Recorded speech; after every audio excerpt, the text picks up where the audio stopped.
Hey guys, how goes? Martin here. Finally getting to this video. It's long overdue, since about 2017. This is Gandalf, the world's first 5S GTE Mark I MR2 in the world. Did I say that already? We're going to look at the purpose of this build. We're going to look at the unique details. We're going to look at the power progression. We're going to look at a lot of dyno results, both from real dynos, and we're going to get into the exciting tool of Virtual Dyno. We're going to get to that little mishap off the top of the video. Let's go!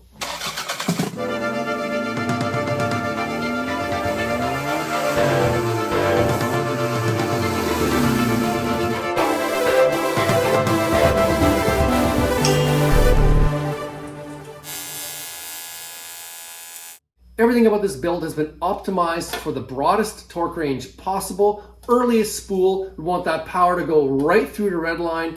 Street, track, longevity, response. We want kind of a cake and eat it too scenario. Volumetric efficiency is going to be absolutely key. We want the right air speeds, both exhaust and intake. We want to have the best intercooling possible. We've got an air to water setup with huge water flow capability. And the build was always intended to be low boost with pump gas and then a high boost setting for water-meth injection. Gandalf already had all of the required components to really take advantage and accommodate a 5S GTE build. A lot of these parts were designed and built during what I call the golden era of the MR2 Owners Club web board and are available there still, including most of the design specs. Since it was always the intention to retain the TVIS, precisely control it with a servo, and maximize its performance capability, the side feed runners from the 3SGELC Celica were replened, and thanks to some airflow modeling from webboard buddy SnowRocker88, a design ideal for even distribution, minimal turbulence, and optimized airspeeds for somewhere over 400 wheel horsepower, was then mated to a lightweight Lincoln LS 70mm throttle body. The 4-inch aluminum intake has a honeycomb section right in front of the turbo, a little bit of diesel turbo truck tech I was curious about, and leads to this big filter located in the left side of the trunk. The air-to-water intercooling flows a measured 27 gallons per minute on the water side, using a Johnson CM90 pump and minimum diameter 1.25" water tubing, all lines and fittings, and designed with optimized airflow capability with huge end tanks and only 20 inches total of tubing between the turbo and the throttle body, which minimizes pressure drop and maximizes response. Injectors are 1050 cc's from Fuel Injector Clinic, mounted in a 3SGELC fuel rail modified for dual feed returnless, otherwise known as a deadhead setup, along with a Walbro fuel pump and the usual required goodies. Precise boost control, a modified JNS knock control system allowing for igniterless ignition, onboard Mac computer which controls the servos in the car, like the TVIS, and various other sensors and functions, complete with its own oscilloscope. Engine management is pretty unique, an idea introduced to the MR2 community by Scarecrow X, using a Honda P06 ECU and Neptune, for which I elected to make a jumper harness. It also requires utilizing a modified Honda distributor, mating it to the OEM Dizzy shaft. The exhaust manifold at this point was still the original stainless steel, small diameter, unequal length, short runner design built by Carl Crawford of SpeedSource from the original swap. And I was curious as to when we are going to reach its limitations. We're going to find that out. One of the more remarkable things is that ever since this car became a Mark 1.5 back in 2003, getting a JDM 2-liter 3S GTE swap, it has had the same turbo. Garrett dual ball bearing GT3040, both oil and water cooled. It is a warrior, it is a champ. It has never been rebuilt. And what that has given us over time is the opportunity to really compare incremental changes to the build. So when you change a bunch of things at once, you don't know what to attribute the power to or the power detriments to. So the fewer the variables, the better basis of comparison we have over time. So what power level was Gandalf at with all of these mods we just looked at? Let's have a quick look at that power progression. It was important for me to have all of these mods still on the unopened 3S GTE engine, because then we could find out some limits that we can attribute to the stock setup and compare to as we make further changes. I threw in a very safe tune to get to the dyno, and then hired a reputable local tuner to take a crack at a basic target-based boost pump gas tune. A few hours on the dyno yielded a reasonable jump in power from 233 wheel horsepower up to 270 for run 32. These are brand X numbers. I'll explain more about what that means in just a minute. It was a good start, but I knew the car had a lot more in it, and that's actually the last time anybody besides me has tuned this car. Over the next while, I got to work, street tuning, switching over to boost by gear, and I was able to dial in a fair bit more timing as well as push the boost somewhat. The next dyno session produced a very strong torque curve, and the servo-TVIS was seamlessly dialed in. These are actual Dyno Dynamics numbers. When we compare these new results with the previous run number 32, we see a nearly 50 wheel horsepower increase, but more importantly, a whopping torque increase of 70 foot-pounds at 4,500 RPM. This is all just tuning, no other changes made. Let's go over a few dyno details and specifics regarding corrections and dyno differences and brand X and what it all means, because it can be confusing. Remember, I had mentioned that dyno jets were kind of an industry standard as far as being able to compare results, and here is an example. Dyno jets typically produce higher horsepower numbers than Dyno Dynamics or Mustang type dynos, somewhere from 12 to 15% higher. In order for Dyno Dynamics results to be able to more closely emulate dyno jet numbers, Dyno Dynamics dynos provide two power results columns. One is their standard results, and the other is what they call comparison or brand X numbers, which they bump up by 12%, and even that is a little on the conservative side.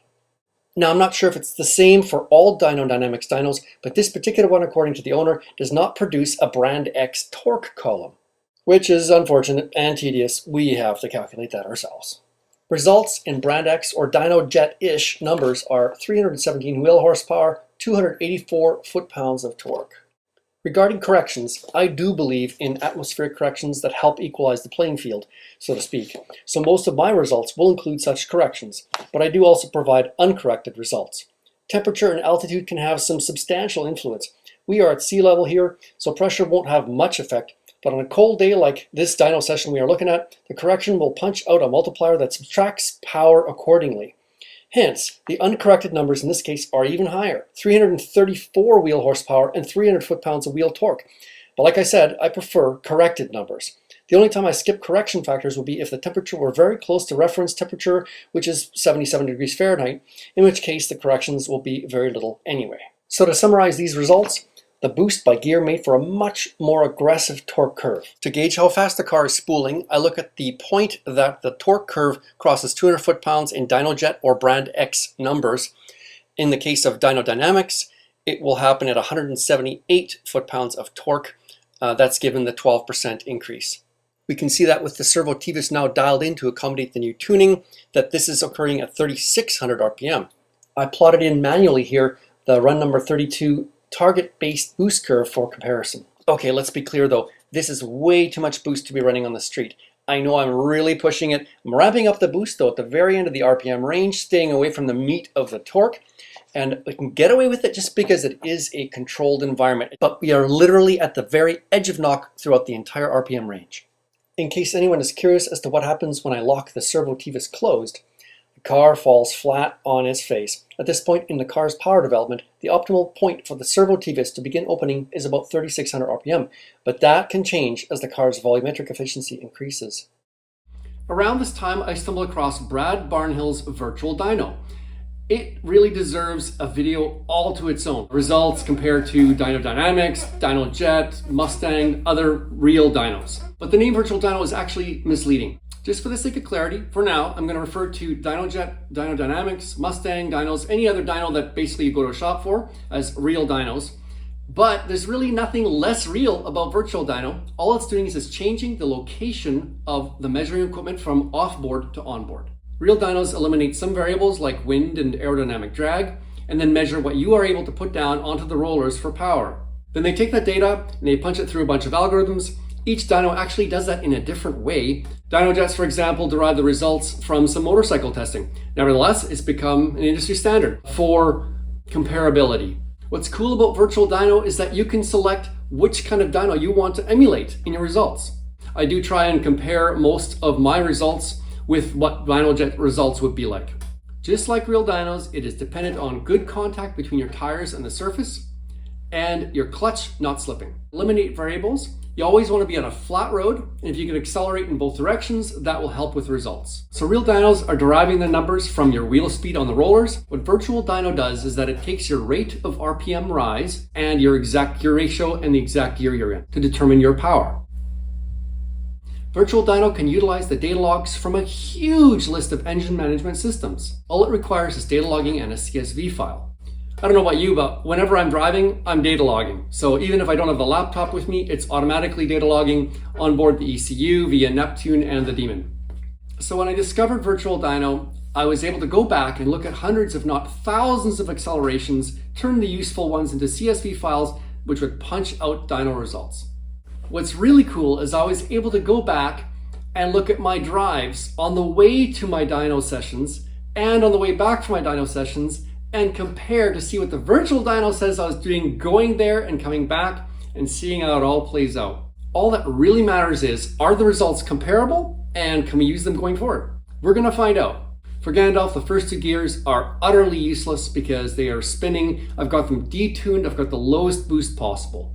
Third gear on a good day, good conditions does hook up. So that is useful. We had a 120 km/h speed limit here until recently. That's 70 something miles per hour. So third gear was good to go. There's nothing illegal about acceleration. So as long as we're being respectful, like highway on-ramp. Fourth gear is a problem because of vehicle speed on public roads. I do have access to private road or track on occasion. It's just not convenient and it's not daily. So it could be a very useful tool if you're making under 5 or certainly under 400 horsepower. There is so much to discuss there. For example, is it realistic to have your car strapped down with thousands of pounds of straps on a dyno? Not at all. Like I said, it deserves a whole other video. Virtual Dyno also takes into account the car's weight, the occupant weight, and the drag coefficient, which are available for almost every car. So what did the Virtual Dyno say about the power numbers right before and after the Dyno Dynamics dyno session we just looked at of the unopened 3S GTE setup with all of these mods and with the same atmospheric corrections? 327 wheel horsepower and 271 foot-pounds of torque. Then I plotted in the data points from the best run, that's run number 75, of the dyno session data dump onto this Virtual Dyno graph for direct comparison, and it is strikingly similar. We get slightly less torque, slightly more horsepower, the spool is virtually identical, the JNS is compensating for less than a degree of knock, and the boost profile is the same. This is with atmospheric corrections. The uncorrected numbers are even higher at 352 wheel horsepower for anyone who cares. So far, this is looking really good for Virtual Dyno's usefulness. Now that we know what power level the car is at with the unopened engine, let's get to the actual 5S part of this video. The block is the stronger 98 newer style Camry block. It's actually got Canadian 97 and I picked up 2 of them and then used the 5S crank with 3S Eagle rods. The pistons are CP custom Teflon coated 9:1 compression. I'm curious how these will do. They have some sharp corners where the valve reliefs are.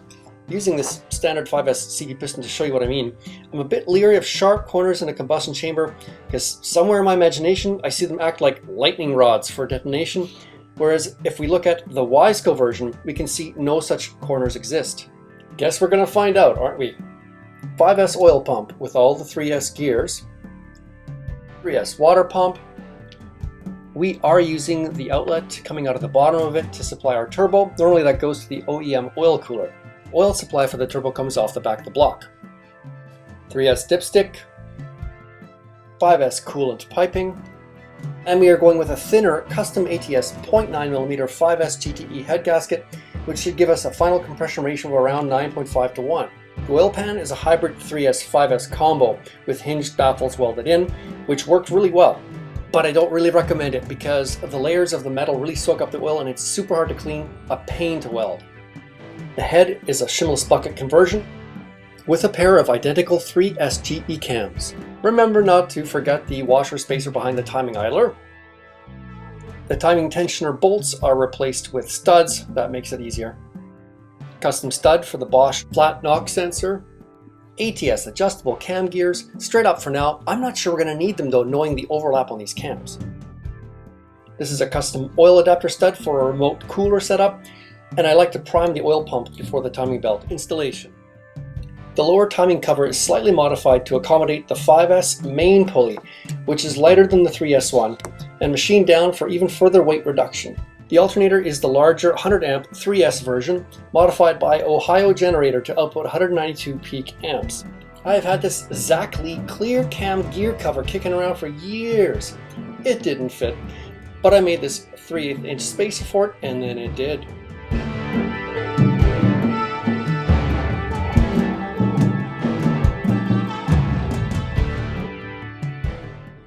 I opted for a new color scheme with more white. The tranny is the bulletproof E153 with no modifications. A chunk of the 5S automatic starter wheel makes for a good engine lock. I'm not a fan of piston stops. Engine and tranny mated up, we are ready. We had just moved to the island, and at this time we had no garage, certainly unceremonious for this swap. Kind of like being born in a taxi cab. But I made a few tools to help, including this nice 14-inch ramp setup and a winch-based axle lift system. Once the engine was in, the install was completed with a remote oil cooler, filter, and thermostat bypass system. The heat exchanger actually inside the quarter panel. Added a couple of new sensor inputs to the Honda ECU, including oil temperature. The external wastegate dump tube comes right up through the engine lid. The exhaust system is 4 inches straight through aluminum with an electronic cutout to an OEM Civic muffler weighing a total of only 20 pounds. Controlled via the cruise controls. Check out the exhaust video for more details. First startup, followed by some street tuning.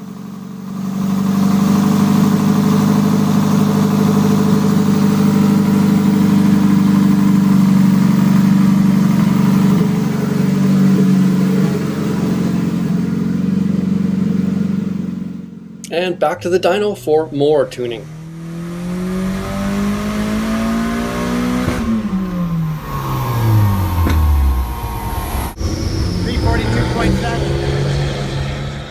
That was the second last pull. The final one yielded 355 brand X wheel horsepower, 280 foot-pounds of torque, 200 foot-pounds of that at only 3,150 RPM. Remember, this is a big turbo, GT3040, aka GT3082. So it's not just spooling earlier, it's revving out more, hitting peak horsepower at nearly 7,200 RPM, and so I promptly raised the rev limiter to 7,800.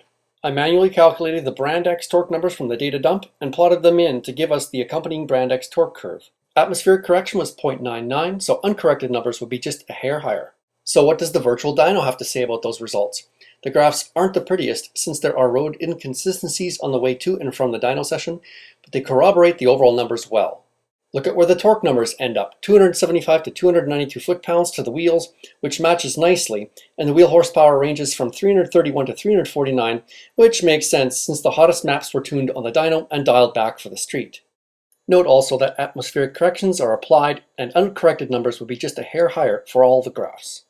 Finally getting to the water-meth injection stuff was really exciting and it did not disappoint. The first nozzle was a 375mm nozzle and the results were pretty dramatic. The key thing is to have a good quality pump, and there really is no reason not to have the same confidence in a water-meth injection pump as you do a good fuel pump. As with any system, the more components you add, the more complex it is, there's more chances for failures. But that's just not something that's going to hold us back. For me, water-meth injection is not just an additional measure of safety, it is a reason to dial in more timing for torque and to be able to run that higher boost. Here we go with the first water-meth results. I'd have to say that not everything went as expected at first. The Virtual Dyno runs in blue and red showed modest if not cautious gains, 358 and 364 wheel horsepower, with 303 and 308 foot-pounds of torque on the way to the dyno, spooling extremely well on the street though, hitting 200 foot-pounds at only 3,000 RPM. The first water-meth injection run on the Dyno Dynamics session is number 88 in black. I plotted the data points manually, 349 wheel horsepower, 297 foot-pounds of torque, but I felt a bit of hesitation on that run, which we can see on the graph. Aborted the next run, number 89, for the same reason, and then took a few minutes to swap some freshly gapped spark plugs. Instant difference. Which is when this happened.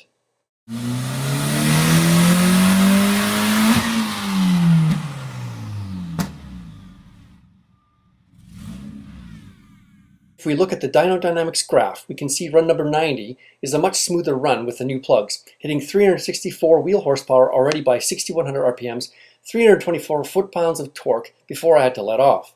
With the peak points plotted manually in orange, we can see the improvement, and the biggest difference in comparison to the 355 wheel horsepower pump gas run is the extra 43 foot-pounds of torque, and it's that additional torque that was too much for the current strapping to hold the car. Although incomplete, it once again corroborated the Virtual Dyno torque and the Virtual Dyno wheel horsepower results. Note that as the temperature was dropping, so was the atmospheric correction factor, and uncorrected numbers for that last run are 375 wheel horsepower. Also note that the spool for runs number 88 and 90 doesn't reflect as well, because look at the ramp rate, the operator bumped it up to a faster 100 at 186, which is a further departure from the realities of the road. I did a partial run with a slower ramp rate on water-meth injection and plotted the results, and manually in orange you can see the horsepower and spool advantage in the low RPM range. One more note, which is a bit of foreshadowing because I didn't think much of it at this time. See this power drop off towards the end of this Virtual Dyno run in red. In spite of staying in the throttle as indicated by the sustained boost, it might have been an early indicator of something new. Keep it in the back of your mind for a minute or two. Some irony is that I felt the car begin to walk up the chocks a bit already on that run number 88. Mentioned it to the operator that we should strap the car back. He insisted it would be fine, but I got the distinct impression he was in a bit of a hurry.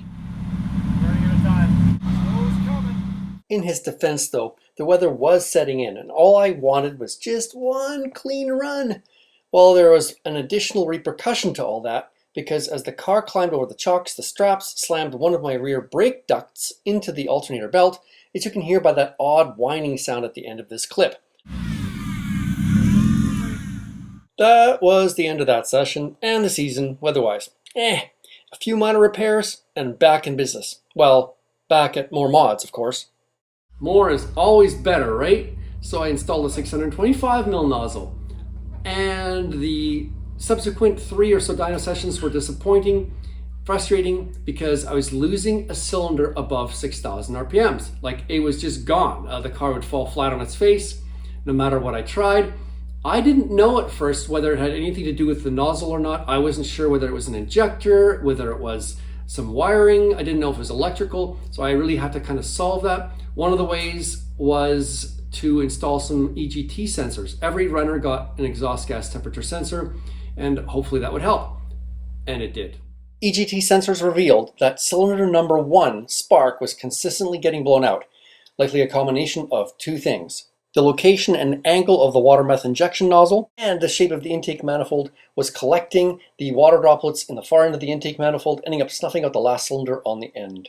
The other key piece of evidence was that we were having zero issues at almost the same boost on the pump gas tune.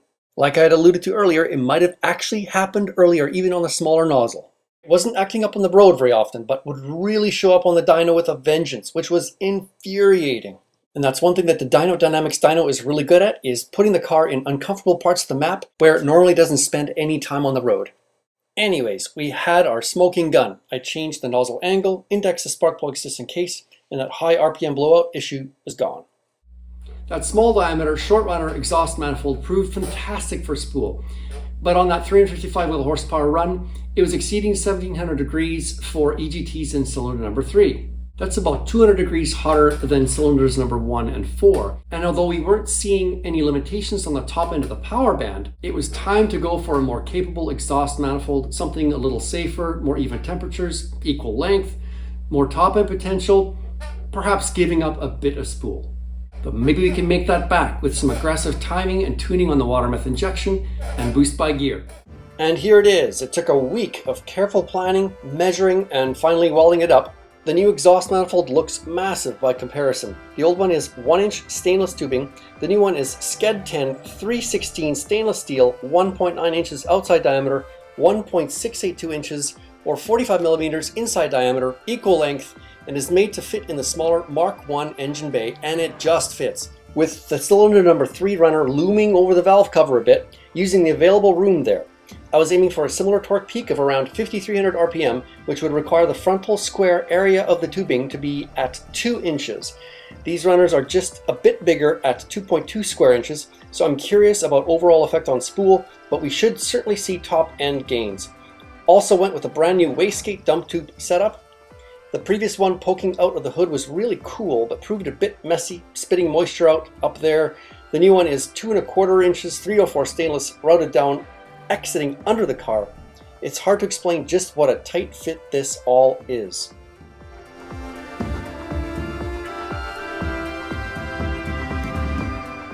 Noticeable right away with the new exhaust manifold was that the top end did improve, and we were also able to get the same horsepower numbers on lower boost. These pump gas pulls showed nearly 350 wheel horsepower on only 16 psi. That's 4 or more psi less than the previous manifold. That's the run in dark red. and though we seem to be giving up a bit of spool, remember that the water-meth maps will spool earlier, and the water-meth was always this car's destiny. I also added a partial 4th gear pull, the violet colored line, which corroborated the 3rd gear run perfectly. Although it was a bit lean, it managed the same output at just 15 psi. The torque curve is so flat, it certainly warrants that increase in RPM to 7,800. The pump gas exhaust gas temperatures are down 200 degrees to the mid 1550s and much more even, but still clearly hottest for cylinder number 3. Incidentally, I've concluded that the prime contributor to cylinder number 3 temps in the 3S or 5S blocks is the nature of the coolant supply passages. Just for fun, I also threw in 2 pulls, which I did with the electronic cutout exhaust closed. The run's pictured in blue and green, and it demonstrates the massive advantage that the straight-through 4-inch exhaust has over the 2.5-inch with the muffler in every possible way, including boost production and especially peak power, which occurs way down at 6,200 RPM. Ambient temperatures were cool for all these runs. Atmospheric corrections are subtracting numbers across the board, and uncorrected would be up about 20 horsepower. But it presented a new problem. The clutch could no longer hold 4th gear on the higher boost water-meth maps. It was fine on the low boost 17 psi pump gas, but switched to the secondary maps and the water-meth and forget about it. In fact, as I turned boost up a bit and added timing in water-meth maps, it couldn't hold 3rd gear either. So it was time for a new clutch. Gandalf is quite light, so I've always been able to get away with a bit less clutch than the SW20s. We're going to try this ACT 6-pad sprung race disc, see how that does. As you may notice, I'm still a fan of the OEM flywheel. Added a couple of thou on the step for more clamping force. It is guaranteed to be quiet, and I like the clutch control for launches, so just had it resurfaced. 18mm socket with a Teflon tape reel squeezed onto the outside of it. Happens to fit perfectly inside the clutch disc, and then the Teflon reel slips just inside the splines.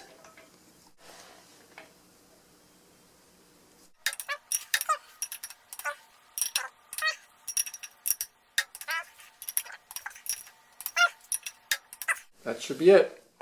That is, besides remembering to undo my trusty engine lock, of course.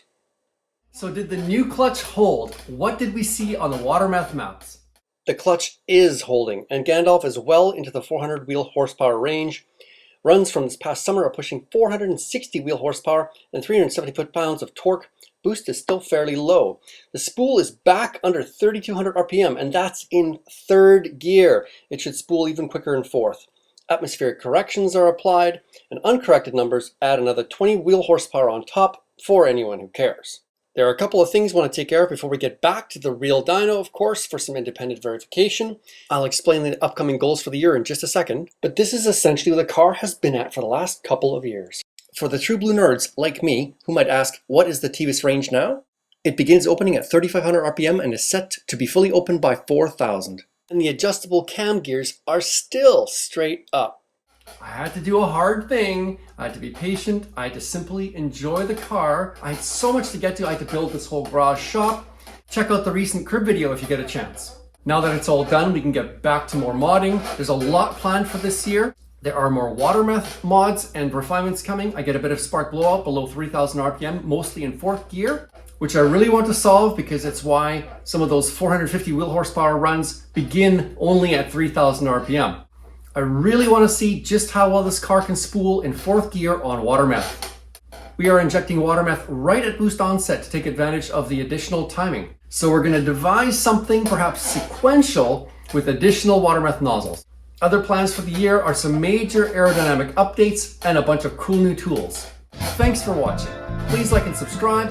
Check out my Instagram and Facebook pages. Hit me up if you've got any questions. Check out these videos. Ciao for now. Oh, and I promise, I will fix this stupid squeaking chair.